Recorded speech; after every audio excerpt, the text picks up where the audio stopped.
नमस्ते, मैं अलका ठाकुर हूँ और आप सभी का अलका मेडिकल क्लासेस में स्वागत है।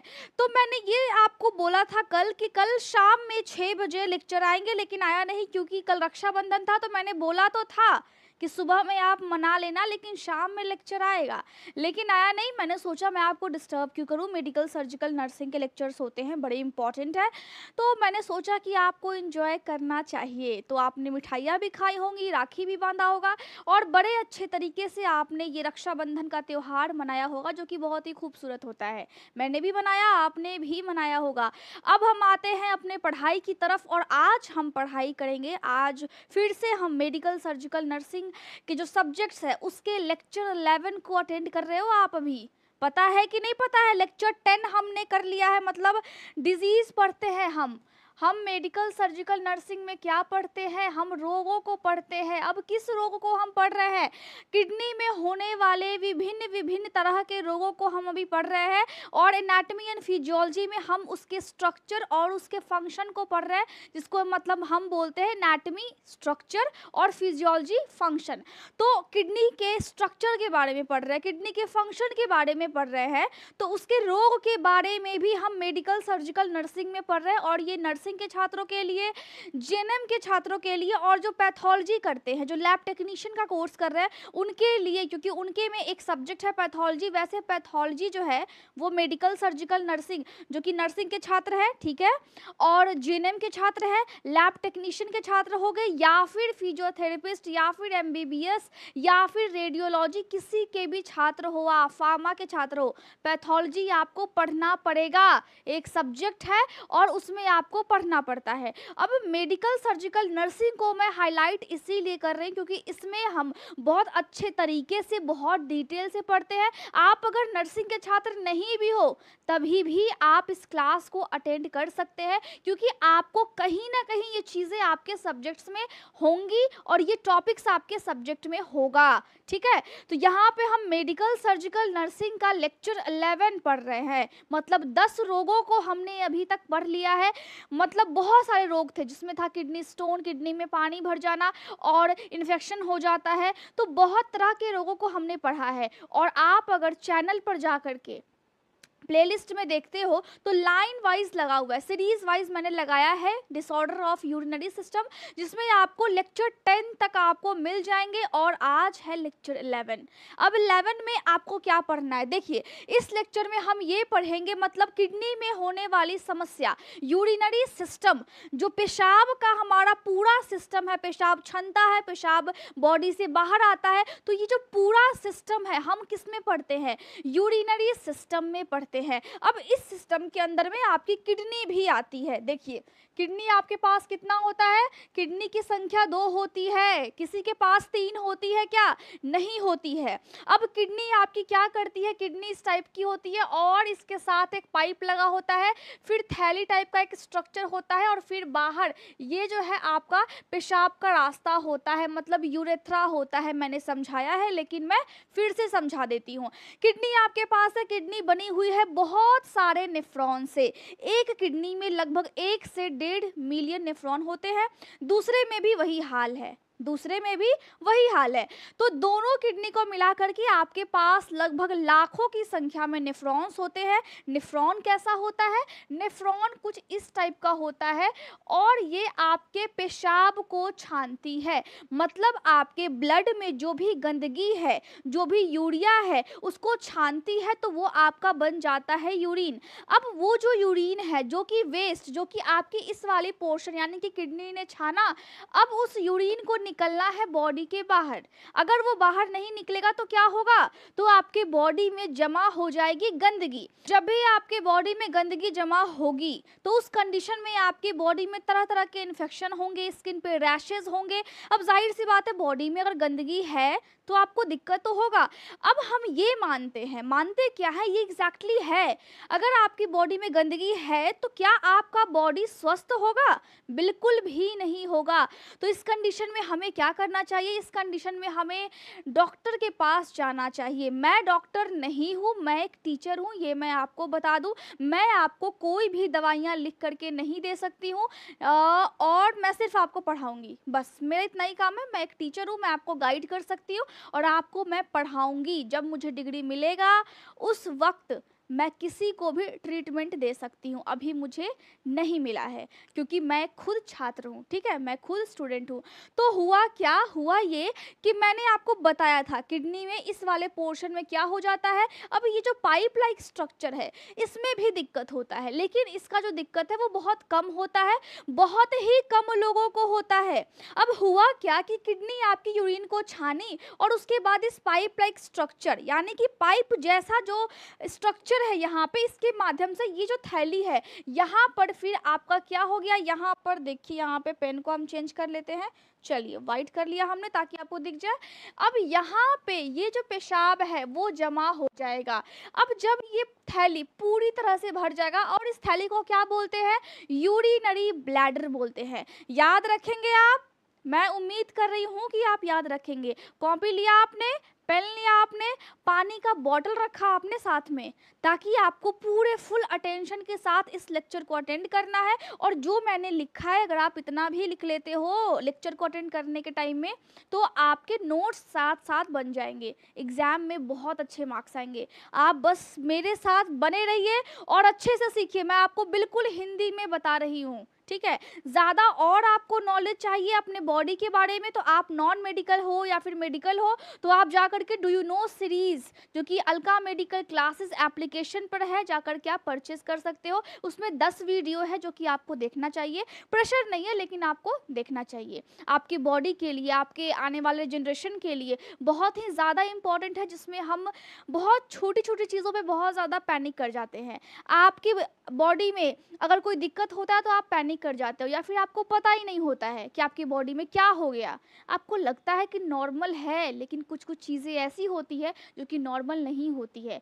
299 का है 10 वीडियो, जा कर के आप परचेस कर सकते हैं। नर्सिंग के छात्र हैं तो भी आप ले सकते हैं, आपके लिए है, आपके सिलेबस में है ये, और उसको मैंने बड़े अच्छे तरीके से हिंदी में बताया है। कोई भी डाउट होता है तो जो सारे लिंक्स है, फेसबुक, ट्विटर, लिंक्डइन जो भी है, उन सब के जो लिंक है वो डिस्क्रिप्शन बॉक्स में होता है। जो टाइटल दिया रहता है ना मेरे वीडियो के नीचे, उसमें होता है वो सारे लिंक, ठीक है? अब पहले वाले कॉमेंट में भी आपको अलका मेडिकल क्लासेस एप्लीकेशन का लिंक मिल जाएगा, जा करके आप वहाँ से भी परचेज कर सकते हैं। तो अब हम आते हैं वापस से यहाँ पे।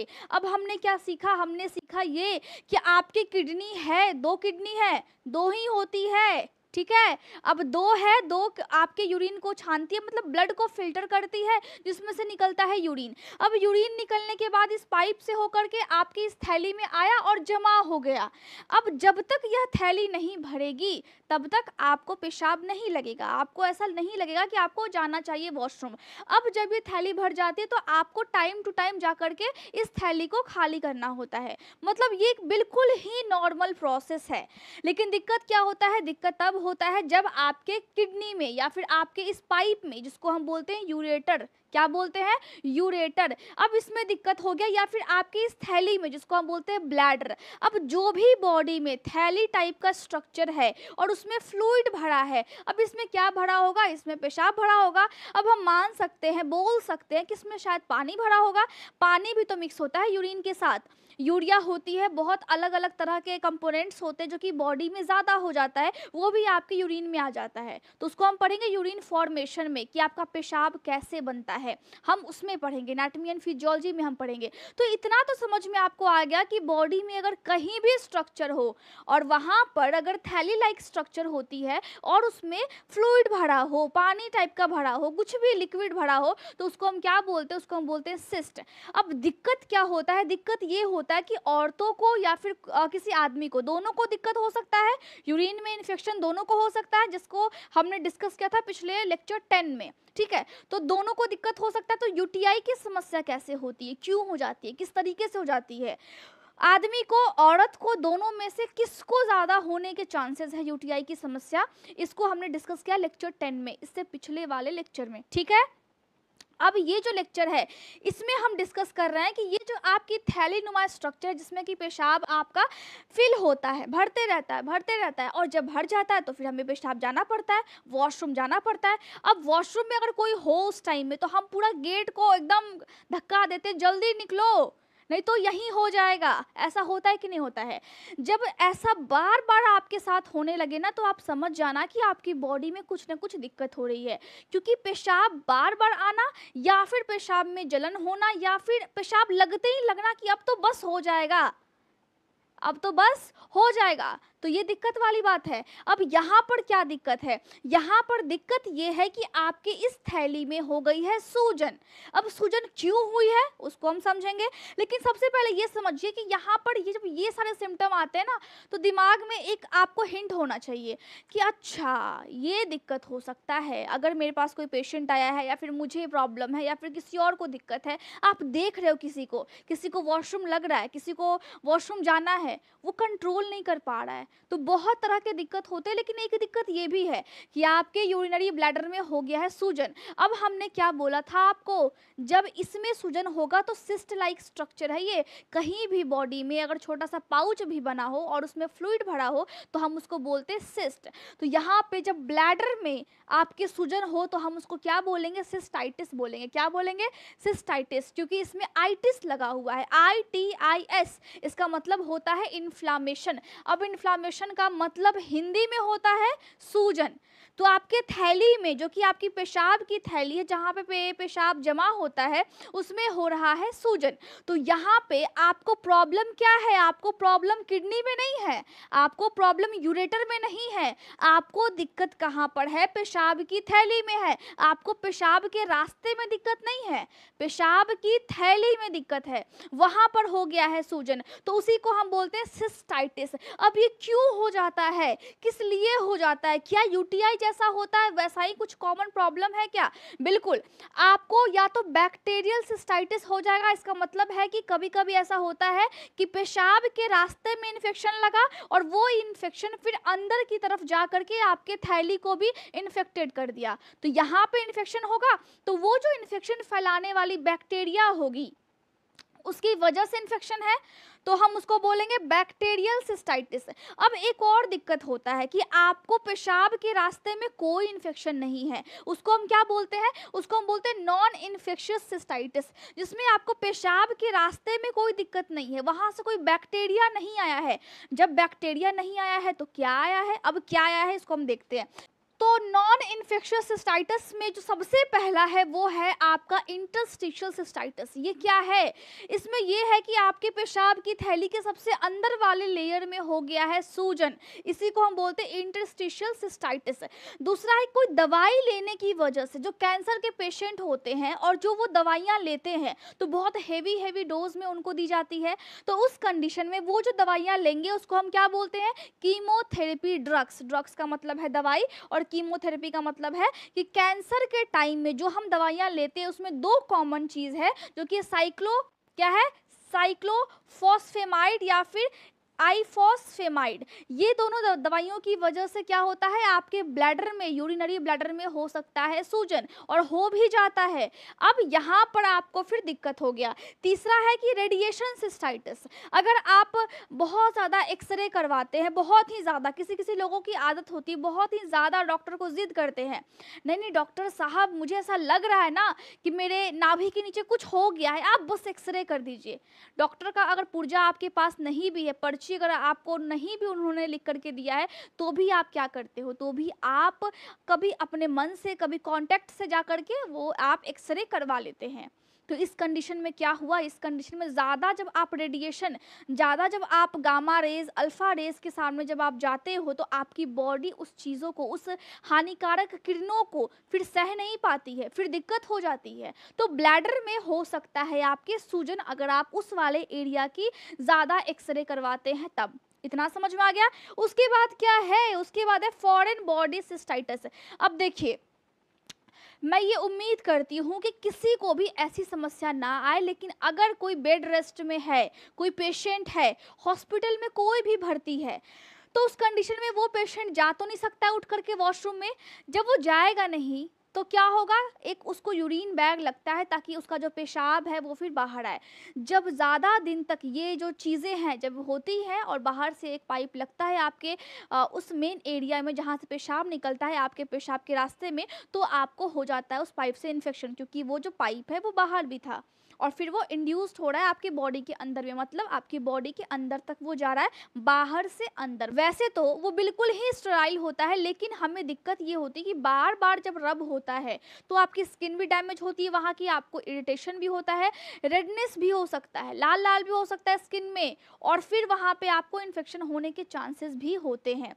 तो ये चीज़ें होती है केमिकल सिस्टाइटिस। अब हुआ क्या कि बहुत तरह की प्रोडक्ट मार्केट में आ गया है, बहुत तरह का चीज़ें मार्केट में हमें देखने को मिलता है। तो उस कंडीशन में जो महिलाएं हैं उनके लिए स्पेशल कैटेगरी के कुछ कुछ चीज़ें आ गई, जैसे कि बबल बाथ। आप जब नहाते हो तो आप एक केमिकल का इस्तेमाल करते हैं जिसमें कि बबल्स निकलते हैं, बुलबुले निकलते हैं, या फिर आप वजाइना के पास स्प्रे मारते हो। मतलब वैसे तो इसका इस्तेमाल करने का कोई भी, मुझे नहीं लगता कि कोई भी आवश्यकता है, लेकिन बहुत सारी महिलाएं जो कि मार्केट में लॉन्च हुआ तो उनको बहुत अट्रैक्टिव लगता है तो वो चीज़ें वो यूज़ करती हैं। तो उस कंडीशन में होता क्या है कि आपको एलर्जी हो जाता है उस केमिकल से। अगर आप कॉन्डम यूज़ करते हैं जेल वाला तो उसमें क्या लगा होता है, उसमें स्पर्म को मारने के लिए जेल लगा होता है या फिर फोम लगा होता है, उससे भी आपको एलर्जी हो जाती है, जिसको हम बोलते हैं स्पर्मिसाइडल जेलीज। तो उससे आपको एलर्जी हो सकता है, तो उस एलर्जी की वजह से आपके ब्लैडर में हो सकता है सूजन। अब जब ऐसा हुआ तो हम उसको क्या बोलेंगे, हम उसको बोलेंगे केमिकल सिस्टाइटिस, क्योंकि केमिकल की वजह से हुआ है। देखिए, नाम के साथ आपको हर चीज़ें याद रखनी पड़ेंगी। आपको पढ़ना है, मैं आपको पढ़ा रही हूँ, मैं आपके साथ, तो फिर दिक्कत किस बात की है। आप अच्छे से पढ़ाई कीजिए और मैं भी अच्छे से पढ़ाई करूँगी और आपको पढ़ाऊँगी, बस यही काम है हमारा रोज़ का। तो हमें आगे बढ़ना है, बस हमें ये नहीं सोचना है कभी कम कभी ज़्यादा हो सकता है, लेकिन बस पढ़ते जाना है, पढ़ते जाना है, क्योंकि ये स्किल है। जब तक आप सीखोगे नहीं, जब तक आप इसकी थ्योरी नहीं जानेंगे, फिर आप प्रैक्टिकल करेंगे तो वहाँ पे कुछ और चीज़ें आपको समझ में आएंगी। आपका मतलब माइंड बिल्कुल खुल जाएगा कि हाँ, हमने ये पढ़ा था और ये चीज़ें ऐसे हो रही है। प्रैक्टिकल और थ्योरी दोनों में बहुत फ़र्क होता है। थ्योरी इंपॉर्टेंट है कि आप किसी के डिजीज़ के कॉजेज़ को पकड़ो, कारण को पकड़ो कि आखिर ऐसा क्यों हो सकता है, तो दिमाग में आपके रहेगा। लेकिन जब आप ट्रीटमेंट करते हैं तो उस टाइम में अलग एक्सपीरियंस आता है। तो आपको अभी बिल्कुल अपने थ्योरी पे कंसंट्रेट करना है, और जब प्रैक्टिकल्स होते हैं तो उस पे भी आपको कंसंट्रेट करना है। और मैं आपको थ्योरी पढ़ा रही हूँ तो इसका मतलब है कि आपको अच्छे से पढ़ना है, अच्छे से हम दोनों को, हम सबको साथ में मिल करके पढ़ना है। अब एक और दिक्कत होता है नॉन इन्फेक्शियस सिस्टाइटिस में, मतलब इन्फेक्शन नहीं हो रहा है, इन्फेक्शन की वजह से यहाँ पे सूजन नहीं हो रहा है, लेकिन एक और दिक्कत है। दिक्कत क्या है कि बहुत सारे ऐसे कंडीशन होते हैं जिसकी वजह से भी आपके पेशाब की थैली में सूजन हो जाती है। अब भला ऐसे कौन कौन से कंडीशन है, जरा हम देख ले, ठीक है। अब देखिए, गायनिकोलॉजिक कैंसर, अगर आपके कोई महिला है, ठीक है। अब ये जो समस्या है ब्लैडर में सूजन, वो महिलाओं को ज़्यादा होता है पुरुषों के मुकाबले। क्यों होता है? क्योंकि उनका जो वजाइना है, उनका जो पेशाब का रास्ता है और उनका जो मल का द्वार है जिसको हम बोलते हैं एनस, वो सब बहुत ही पास पास है। तो उसकी लंबाई, पेशाब के रास्ते की लंबाई भी महिलाओं में कम होती है, लेकिन पुरुषों की तो होती है ज़्यादा। तो फिर क्या हुआ, वो बच गए और हम फंस गए, ये वाली बात होती है। तो यहाँ पे क्या हुआ कि अगर किसी भी एरिया में, अगर आपके रिप्रोडक्टिव पार्ट में अगर कोई लेडी है और उसके जैसे यूट्रस हो गया या फिर उसके वजाइना के पास हो गया, तो उसका जो रिप्रोडक्टिव पार्ट्स है ना, अगर उसमें कैंसर हो जाए तो आपको यहाँ पर सूजन देखने को मिलेगा। दूसरा ये है कि पेल्विक इन्फ्लेमेटरी डिजीज, अगर उसके ओवरीज में या फिर फैलोपियन ट्यूब में या फिर उसके पेल्विक आसपास, कमर के आसपास के जो भी ऑर्गन्स है, जो भी अंग है, अगर उसमें सूजन होता है तो भी आपको ये दिक्कत होगा। तीसरा है एंडोमेट्रियोसिस। अब ये क्या होता है, ये होता है कि आपके यूट्रस के अंदर का सबसे, एक लेडी है और उसकी यूट्रस, उसके पास यूट्रस है, सब सारी औरतों के पास यूट्रस होता है, ऐसे कोई भी नहीं होती जिसके पास नहीं होता है। अब होता ये है कि अगर दिक्कत होता है तो बहुत सारी महिलाएं उसको निकलवा लेती हैं। तो यूट्रस के सबसे अंदर वाले लेयर को, सबसे अंदर वाले परत को हम क्या बोलते हैं, एंडोमेट्रियम बोलते हैं। और सेम वैसा ही वो जो परत है वो अंदर होना चाहिए, एंडोमेट्रियम अंदर है और वैसा ही उसके यूट्रस के बाहर सेम टू सेम उसी टाइप का लेयर आने लगता है, उसी टाइप का स्किन आने लगता है जो कि एक्स्ट्रा होता है, जो कि आना नहीं चाहिए। तो उसी को हम क्या बोलेंगे, एंडोमेट्रियोसिस। और इसको मैंने फुल डिटेल्ड से एकदम बताया है आपको पहले भी, और जब आप वीडियो को लास्ट तक देखेंगे ना, फिर आपको थंबनेल आएगा और आप उसको क्लिक कीजिएगा और फिर उस वीडियो पे आपको दिखेगा कि हाँ ये चीज़ें क्या होती है। क्रॉन्स डिजीज़ किसी को अगर हो जाए, मतलब क्या है कि आपकी आंतों में अगर दिक्कत हो जाए, ठीक, आंतों में अगर सूजन हो जाए तो भी आपको पेशाब की थैली में सूजन हो जाएगा, ऐसी चांसेस होते हैं। साथ ही डाइवर्टिक्यूलाइटिस, ये क्या होता है, ये आपकी आंतों में जैसे पिंपल फेस पे हो जाता है वैसे ही वहाँ पे एक्स्ट्रा लेयर्स गोलाकार टाइप का बनने लगता है, उसी को हम क्या बोलते हैं, डाइवर्टिक्यूलाइटिस बोलते हैं। या फिर ल्यूपस हो जाए। अब जब ल्यूपस होता है तो क्या होता है, ल्यूपस जब भी किसी को होगा तो उसका बॉडी क्या करेगा, उसका बॉडी उसके अपने ही टिश्यूज को, जो कि आपका अपना अंग है, उसको वो दुश्मन मान बैठती है। जैसे आपको कभी कभी लगता है कि आपकी मम्मी गलत बोल रही है, लगता है कि नहीं लगता है, क्या ये रोज रोज टोकते रहती है, यहाँ मत जाओ वहाँ मत जाओ, ये मत करो वो मत करो, ऐसे बैठो वैसे उठो, बोलती कि नहीं बोलती है, मेरी मम्मी भी बोलती है। तो लगता है क्या कि बिल्कुल गलत बोल रही है, मेरी दुश्मन है ये, मुझे बिल्कुल एंजॉय करने नहीं देती है, मुझे मोबाइल देखने नहीं देती है, मुझे मतलब मेरा मन का करने ही नहीं देती है। तो उस कंडीशन में क्या हो गया, उस कंडीशन में हम अपने ही आदमी को क्या मान रहे हैं, दुश्मन मान रहे हैं। तो होता क्या है यहाँ पे, तो माँ तो आपका बुरा नहीं करेंगी, लेकिन यहाँ पे जो आपका बॉडी है अगर वो गलती से अपने अंग को, अपने टिश्यूज को, अपने लेयर्स को अगर दुश्मन मान बैठा ना, तो उस कंडीशन में क्या होगा, उस कंडीशन में वो अटैक करने लगता है खुद के ही बॉडी पे। मतलब मेरे अगर स्किन के लेयर्स हैं, अगर इसको लग गया ना, अगर मेरे बॉडी को लग गया कि ये जो स्किन का लेयर है वो अपना नहीं है भाई, ये किसी दूसरे का है, आ गया बॉडी में गलती से, अब आ गया है तो ये जरूर कुछ ना कुछ करेगा, तो पहले इसको ख़त्म कर दो। तो अपना मेरा बॉडी जो है वो इस स्किन को डैमेज करने लगेगा, इसी को हम बोलते हैं ल्यूपस। समझ में आ गया, बहुत ही सिंपल चीज़ है। अगर किसी को टीबी हो जाए, टीबी हो, ल्यूपस हो, दोनों कंडीशन में आपको पेशाब की थैली में सूजन हो जाता है। साथ में अगर हम और देखेंगे, और अगर हम देखें और क्या देखेंगे, और देखेंगे हम इसके रिस्क फैक्टर को। अब देखिए कारण तो हमें पता लग गया कि हाँ ऐसा ऐसा रीज़न होता है जिसकी वजह से आपको पेशाब की थैली में सूजन तो हो जाता है। अब आप क्या चीज़ करते हैं, क्या गलतियाँ होती है, क्या क्या चांसेस है कि हाँ हम ऐसा करेंगे तो और हमें खतरा होगा पेशाब की थैली में सूजन होने का। तो ये जो आपको लगता है ना कि ऐसी चांसेस बन सकते हैं, इस चीज़ को मैं करूँगा या फिर करूँगी तो ऐसा दिक्कत हो सकता है, उसी को हम बोलते हैं रिस्क फैक्टर्स। क्या बोलते हैं, रिस्क फैक्टर्स। बड़े सुंदर तरीके से मैंने आपके लिए बादल बनाए हैं, आप भी एग्जाम में बिल्कुल ऐसे ही लिखना ताकि उसको लगे कि हाँ बच्चे में थोड़ी सी क्रिएटिविटी भी है, बच्चा थोड़ा सा क्रिएटिव भी है और अपना दिमाग लगा रहा है, बच्चे को सब पता है। ऐसे ना थोड़ा सा कॉपी अच्छा दिखता है तो आप ऐसे करके लिख देना, चाहे कोई भी आप एग्ज़ाम में लिख रहे हो, किसी भी मेडिकल लाइन में आप लिख रहे हो, वैसे तो आप सभी एग्ज़ाम्स में ऐसे लिख सकते हैं, 10th में 12th में जो भी, लेकिन ऐसे से कॉपी ना, ऐसे बनाने से कॉपी बड़ी अच्छी दिखती है। तो आपको भी ऐसे बनाना है। बादल देखिए कितने सुंदर मैंने बनाया आपके लिए, आप भी बनाओ देख करके, समझ में आ रहा है बात। तो रिस्क फैक्टर क्या क्या होता है, रिस्क फैक्टर का मतलब मैंने आपको समझा दिया।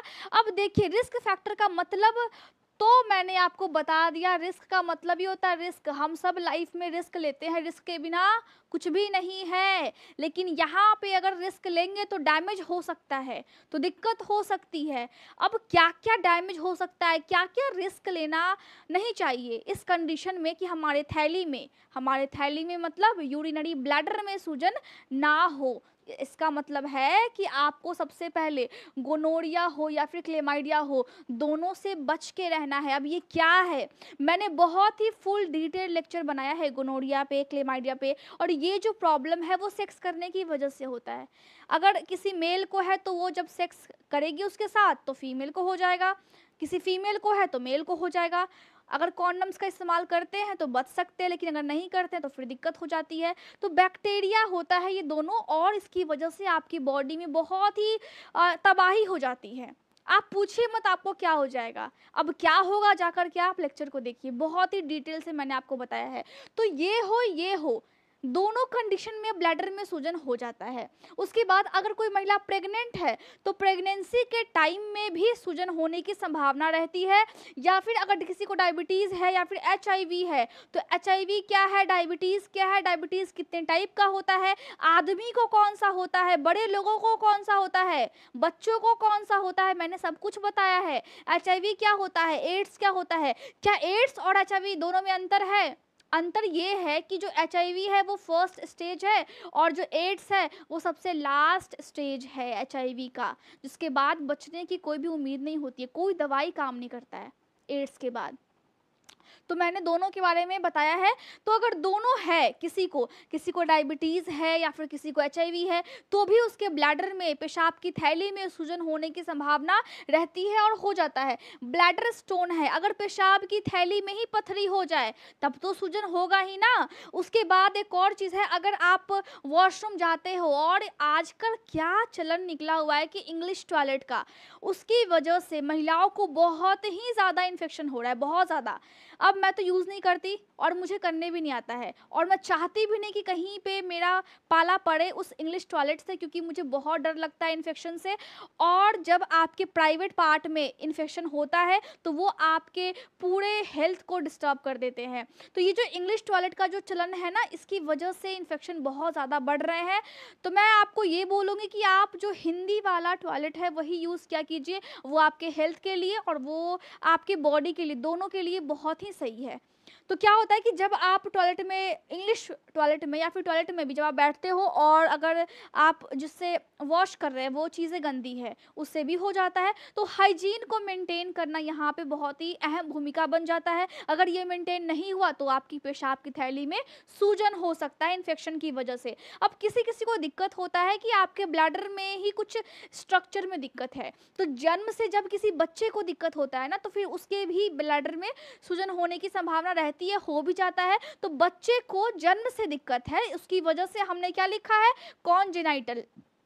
अब डिफॉर्मिटी का मतलब है कि जैसा उसका स्ट्रक्चर होना चाहिए वैसा जन्म से नहीं है, एबनॉर्मल है, तब ऐसा दिक्कत होता है।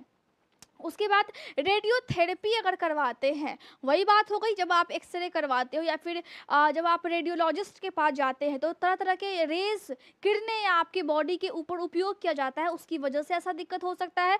और अगर आपने अनप्रोटेक्टेड सेक्सुअल इंटरकोर्स किया है, इसका मतलब है सेक्सुअल इंटरकोर्स को दूसरे शब्दों में हम क्या बोलेंगे, दूसरा एक और इसका नाम है, वो है इसका क्वाइटस। क्या है, क्वाइटस। इस प्रोसेस, इस प्रक्रिया को हम क्वाइटस बोलते हैं। देखिए बहुत से लोग कमेंट करते हैं कि आप ये पढ़ाती हैं, क्या मैंने आपको कुछ गलत तरीके से बताया, क्या मैंने पढ़ाई से हट के कुछ एक्स्ट्रा बोला? मैंने आपको किसी भी लेक्चर में मैंने आपको नहीं बोला होगा। मैं बिल्कुल सीरियस होकर के इस चीज़ों को आपको बताती, क्योंकि हम मेडिकल के छात्र हैं। अब जब हम ही इस तरीके से इस चीज़ों का मजाक बनाएंगे या फिर इस चीज़ों के बारे में बोलेंगे कि नहीं नहीं ये चीज़ ना ऐसे से ऐसे होनी चाहिए। अब देखिए जो जो जो भी नॉन मेडिकल के छात्र हैं, उनसे जब आप पूछेंगे ना कि क्या पढ़ रहे हैं, जब आप उनसे जब पूछेंगे कि मेरा सब्जेक्ट बायो है, तो बोलेगा बायो। तो मतलब उनके दिमाग में कुछ और ही होता है। लेकिन यहाँ पर एग्जैक्टली में जब उनको आप बोल दो कि आपको एक बॉडी के अंदर में, एक अंग के अंदर में ना इतने सारे नाम आपको याद करने हैं, मेडिकल टर्म्स, फिर देखो फिर उनका क्या हाल होता है, फिर उनका क्या हाल होगा, क्या बुरा हाल होगा। उनका वो बिल्कुल जो मजाक का मूड है ना, बिल्कुल उनका ख़त्म हो जाएगा। तो यहाँ पे मजाक तो बिल्कुल भी नहीं है भाई, क्योंकि आपको पूरी चीज़ें, सारा चीज़ आपको A to Z याद करना पड़ता है। आप कहीं पे इधर से उधर भी नहीं कर सकते हैं। मेडिकल टर्म्स इतने ज़्यादा खतरनाक होते हैं कि मैं आपको क्या बताऊं। तो यहाँ पे क्या है, यहाँ पे है कोइटस हम बोलते हैं। अब इसको आप इंटरटेनमेंट के रूप में मत लीजिए, क्योंकि हम मेडिकल लाइन से हैं, हमें पता है एक लिमिट होती है पढ़ाने की और पढ़ने की और कमेंट्स करने की। तो लिमिट के बियॉन्ड जाकर के ना आप कमेंट करेंगे, लिमिट के बियॉन्ड जाकर के ना मैं आपको पढ़ा रही हूँ। और आप जो भी आप पढ़ रहे हैं, मुझसे जो भी आप पढ़ते हैं, सबको पता है कि मैं एक लिमिट के अंदर में रह करके ही आपको बताती हूँ। मैंने कुछ भी ऐसा नहीं बोला है कभी भी कोई भी लेक्चर में मैंने ऐसा नहीं बोला जिसकी वजह से किसी को हर्ट हो या फिर किसी के बॉडी पे मैंने कमेंट किया हो। तो मुझे नहीं लगता कि आप मुझे फिर गंदे गंदे कमेंट करो। मैं ऐसी बिल्कुल भी नहीं हूँ और मैं ऐसा डिज़र्व भी नहीं करती हूँ। मुझे ऐसा लगता है कि मैं बिल्कुल सही हूँ, मैं अपने जगह पे बिल्कुल सही हूँ। अब आप अपनी जगह पे गलत हो, गलत कमेंट करके, ठीक है? जो लोग कमेंट करते हैं मैं उनके बारे में बोल रही हूँ, सबके बारे में मैं नहीं बोल रही हूँ, ठीक? तो यहाँ पे अनप्रोटेक्टेड सेक्सुअल इंटरकोर्स की वजह से भी ऐसा दिक्कत हो सकता है, क्योंकि इन्फेक्शन होने के चांसेस ज़्यादा होते हैं। किसी को, अगर किसी के पार्टनर को इन्फेक्शन है तो हो सकता है कि आपके बॉडी में भी वो इन्फेक्शन ट्रांसफ़र हो जाए। उसके बाद अगर कोई आदमी है, कोई पुरुष है और उसके पास होता है प्रोस्टेट ग्लैंड, क्योंकि आदमी के पास ही होता है, औरतों के पास नहीं होता है। तो जब प्रोस्टेट ग्लैंड आदमी के पास होता है तो उसकी जब साइज़ बड़ी होती है तो उस कंडीशन में भी ब्लैडर के ऊपर प्रेशर पड़ता है, क्योंकि पेशाब की थैली की जस्ट नीचे आदमियों में प्रोस्टेट ग्लैंड होता है। अगर उसकी साइज बड़ी हो जाती है इसका मतलब है उसमें इन्फेक्शन है, और इन्फेक्शन फिर ट्रांसफर होकर के आपकी पेशाब की थैली तक भी जा सकता है, तो वहाँ पे सूजन हो सकता है। कॉन्टैक्ट डर्मेटाइटिस, अब वैसा वाला जैसे कि एक्जिमा होता है, वो क्या होता है, वो एक दूसरे को छूने से हो जाता है, वो फैलता है छूने से, तो उस कंडीशन में भी आपको हो सकता है, इन्फेक्शन हो सकती है। उसके अलावा अगर कोई औरत 40-45 या फिर 50-55 जब उसका पीरियड बंद हो जाए उसके बाद भी ये समस्या औरतों में होती है, तो ये सारे के सारे क्या है, सारे के सारे रिस्क फैक्टर है। जब भी ऐसा कंडीशन आता है तो इसकी वजह से आपके पेशाब की थैली में इन्फेक्शन हो सकता है। अब हुआ क्या कि आपको क्या क्या समझ में आएगा, आपके बॉडी में क्या क्या आपको लक्षण दिखाई देंगे अगर आपके पेशाब की थैली में इन्फेक्शन हुआ है। तो हम कैसे माने कि हमें पेशाब की थैली में ही इन्फेक्शन हुआ है? अच्छा, हम क्या क्या फील करेंगे, चलिए मैं आपको बताती हूँ। बर्निंग सेंसेशन होगा, जब आप पेशाब करेंगे तो आपको जलन के साथ साथ आपको दर्द भी महसूस होगा।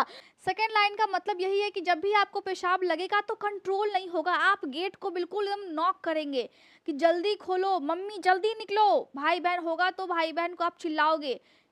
समझ में आ रहा है बात? कहीं आप बस में हो, आपसे कंट्रोल नहीं होगा, बस वाले को कहीं रुकवाना ना पड़ जाए, तो बिल्कुल एकदम स्ट्रॉन्ग फीलिंग आई कि अब मैं कंट्रोल नहीं कर सकता हूँ, कंट्रोल नहीं कर सकती हूँ, ऐसी वाली फीलिंग आएगी। अब जब आप पेशाब करने जाएंगे तो बहुत कम अमाउंट में पेशाब होगा और जल्दी जल्दी पेशाब लगेगा। अब ये क्या हो गया, बस वाला भी बोलेगा कि अभी तो गया था तुम, फिर से तुमको लग गया, क्या आदमी है। बोलते हैं ऐसे, समझते नहीं है, बोलते हैं ऐसे क्योंकि उनको तो लेट हो रहा होता है। तो लेकिन प्रॉब्लम आपकी बॉडी में है, तो ये प्रॉब्लम को समझना है, इसको इग्नोर बिल्कुल नहीं करना है। जब ये पेशाब करेंगे तो झाग बनेगा और बहुत ही तेज आपको बदबू आएगी, आप उसको स्मेल करोगे। जब आप बैठते हो तो आप स्मेल तो आती ही है, पेशाब से आपको बदबू आने लगेगा, बहुत ही स्ट्रॉन्ग वाली। अब आपके नाभि के नीचे या फिर पेल्विक एरिया के ऊपर, नाभि के आसपास आपको बहुत तेज दर्द भी हो सकता है, उसका मतलब यही है, ठीक है। अब आपको अच्छा बिल्कुल नहीं लगेगा, यहाँ पे हल्का हल्का दर्द महसूस होगा, कमर में हल्का हल्का दर्द महसूस होगा, चाहे वो लड़कियां हो या फिर लड़के हो, दोनों को ये फीलिंग आ सकती है। अब क्या है कि जब भी आपको फीलिंग आएगा कि आपको पेशाब जाना है या फिर आपको ऐसा लग रहा है कि आपको इन्फेक्शन है, आपको बार बार पेशाब आ रहा है, तो ऐसा आपको महसूस होगा कि जो नीचे का भाग है ना वो काफ़ी ज़्यादा हेवी हो गया है, काफ़ी ज़्यादा हेवी हो गया है। इसका मतलब यही है कि ब्लैडर में सूजन है, उसकी साइज़ बड़ी हो गई है, तो वो बेचारा भारी हो गया है, तो वहाँ पे हम बोलेंगे कि काफ़ी ज़्यादा हेवी हो गया है। अब आपको हल्का फुल्का बुखार रह सकता है और कभी कभी आपको ये भी दिख जाएगा कि आपके पेशाब में खून है। अब मेडिकल टर्म में हम इसको क्या बोलते हैं, नोट कर लीजिए, मेडिकल टर्म में हम इसको बोलते हैं हीमेट्यूरिया। क्या बोलते हैं? हीमेट्यूरिया बोलते हैं। स्पेलिंग नोट करना है, क्योंकि स्पेलिंग के लिए ही मैं आपको बताती हूँ कि हाँ, मैं आपको लिखती हूँ इतना सारा आपके लिए, आपको हिंदी में बताती हूँ, मैं सिर्फ आपके लिए मैं इतना करती हूँ। आप मेरे लिए कुछ नहीं करते हो, आप मेरे लिए बस पढ़ाई कर लो, वही बहुत है। आपको अच्छे से आ गया कोई चीज़, कोई टॉपिक आपको समझ में आ गया, मेरे लिए उससे ज़्यादा खुशी की बात कुछ नहीं है। यहाँ पे 2-3 चीज़ें मैंने आपको बताई हैं, अब आपको ये समझ में आ रहा होगा कि हाँ, अब एक आदमी है, एक औरत है, दोनों की बॉडी में क्या क्या लक्षण होते हैं मुझे पता लग गया। लेकिन अगर एक बच्चे को हो जाए ये इन्फेक्शन, तो क्या बच्चे को होता भी है, या फिर बच्चे को अगर इन्फेक्शन लग जाए तो क्या होगा? 5 साल से जो कम उम्र का बच्चा है, जो लड़की है, लड़का है, अगर उसको इन्फेक्शन लग जाए तो बच्चे को होगा वीकनेस, कमजोरी होगी बच्चे को। बच्चा बहुत चिड़चिड़ाहटपन के साथ चिल्लाएगा, रोएगा, मतलब आपको समझ में नहीं आएगा, बच्चा रोएगा, ठीक है, तो उसको बोलते हैं इरिटेबिलिटी। उसके बाद आप देखेंगे बच्चा अगर दूध पीता है तो कम दूध पिएगा, मतलब उसको भूख बिल्कुल नहीं लगेगा, तो उसी को हम बोलते हैं रिड्यूस्ड एपेटाइट और वॉमिटिंग, उसको उल्टियाँ भी होंगी बच्चे को। तो आपको समझना है कि हाँ मेरे बच्चे को कुछ ना कुछ दिक्कत है। लोग समझ नहीं पाते हैं, लोग बिल्कुल नहीं समझ पाते हैं अपने बॉडी के बारे में। जब वो जानते नहीं है तो अपने बच्चों के बारे में वो कैसे जानेंगे। इसीलिए मैं बोलती हूँ चाहे आप मेडिकल लाइन से हो या फिर नहीं हो, सभी को अपने बॉडी के बारे में जानना चाहिए। और आपका हक है, आपका बॉडी है यार, आपका हक है बिल्कुल। तो ये सारे कंडीशन हमने देख लिए, सारे सिम्टम्स हमने देख लिए। क्लिनिकल मैनिफेस्टेशन का मतलब होता है सिम्टम्स यानी कि लक्षण। अब जब आपको ये चीज़ समझ में आ गया तो आप करोगे टेस्ट। टेस्ट में आप क्या करेंगे, आपको लक्षण बताएगा पेशेंट कि हाँ मुझे ऐसा ऐसा हो रहा है, मुझे पेशाब में बहुत दिक्कत होता है। उसके बाद आप क्या करोगे, फिजिकल एग्जामिनेशन करेंगे। उसके साथ साथ आप क्या करोगे, उसके साथ साथ आप सबसे पहले पेशाब की जांच करेंगे जिसको हम बोलते हैं यूरिन एनालिसिस। उसके बाद आप करोगे एक्सरे या फिर अल्ट्रासाउंड ताकि आपको दिख जाए कि ब्लैडर में सूजन है या फिर नहीं है। फिर आप एक पाइप की सहायता से आप ब्लैडर के अंदर एक पाइप डालोगे जिसको हम बोलते हैं सिस्टोस्कोपी, और डाल करके फिर देखोगे कि उसके अंदर के लेयर्स ठीक ठाक है या फिर नहीं है। और उसके बाद आप इंट्रावेनस यूरोग्राफी कर सकते हैं। साथ में किडनी, ब्लैडर, जो आपका किडनी, यूरेटर और ब्लैडर और पेशाब का रास्ता, सबको आप देखोगे कि कहीं पे कुछ ना कुछ गड़बड़ तो नहीं है, कुछ यहाँ पे एक्स्ट्रा टिश्यू तो नहीं है, कुछ लेयर्स तो नहीं है, कुछ स्टोन्स तो नहीं है। तो उसी को हम बोलते हैं इंट्रावेनस, क्या बोलते हैं, इंट्रावेनस क्या है ये, यूरोग्राफी। ठीक, आपको समझ में आ रहा है बात। तो आप डायग्नोस्टिक इवैल्यूएशन करेंगे, मतलब चेक करेंगे कि क्या जो मैं सोच रहा हूँ एग्जैक्टली वही है हमारे पेशेंट को दिक्कत या फिर कुछ और है, वही है दिक्कत या फिर कुछ और है। इतना हम जब सोच लेंगे तो हम करते हैं मैनेजमेंट यानी कि इलाज। अब इलाज में हम क्या क्या करेंगे, दवाइयों का मैनेजमेंट होता है। अगर हम देखें तो बहुत सारे कंडीशन में हम एंटीबायोटिक्स देते हैं क्योंकि आपको पेशाब के रास्ते में इन्फेक्शन है और उसका जो कारण होता है वो बैक्टीरिया होता है 80%। इसीलिए हम ज़्यादातर एंटीबायोटिक्स देते हैं। लेकिन कभी कभी अगर बहुत ज़्यादा दिक्कत हो जाए, सूजन बहुत ज़्यादा है, स्टोन हो गया है या फिर वहाँ पे कोई गांठ बन गई है, सिस्ट बन गया है, तो फिर आपको सर्जरी करना पड़ता है। सर्जरी के साथ साथ आप नर्व स्टिमुलेशन भी कर सकते हैं। कभी कभी ऐसा होता है कि आपका जो ब्रेन है ना वो आपके ब्लैडर को, पेशाब की थैली को कंट्रोल नहीं कर पाता है। तो उस कंडीशन में क्या करना है, उस कंडीशन में आप नर्व स्टिमुलेशन यानी कि जो नस दिमाग से और वहाँ तक ब्लैडर तक जो नस आ रही है जो कि कंट्रोल करती है उस ब्लैडर को, उस नस को हम उत्तेजित करते हैं ताकि वो काम कर पाए। उसके लिए बहुत सारी थेरेपी होती है, इलेक्ट्रिकल थेरेपी होती है, इलेक्ट्रिसिटी वाली होती है, मेडिसिन होता है। तो हम सभी चीज़ों को अप्लाई करते हैं, पेशेंट बस ठीक होना चाहिए। अब तीसरा क्या है कि हम पेशेंट को बोलेंगे कि भरपूर पानी पीजिए ताकि जो भी बैक्टीरिया है वो पेशाब के रास्ते से बाहर आ जाए। ठीक है, उसके बाद क्रैनबेरी जूस देना है जिसको हम हिंदी में क्या बोलते हैं, करौंदा बोलते हैं। इसका जूस जब आप पीते हो तो आपको यूटीआई या फिर आपको पेशाब के रास्ते में, पेशाब की थैली में कोई भी इन्फेक्शन होने के चांसेस कम हो जाते हैं। ये रोकता है इन्फेक्शन को। तो आप क्या कर सकते हैं, करौंदा का जूस आपको पीना है अगर आप चाहते हो कि आपको ये इन्फेक्शन ना लगे तो।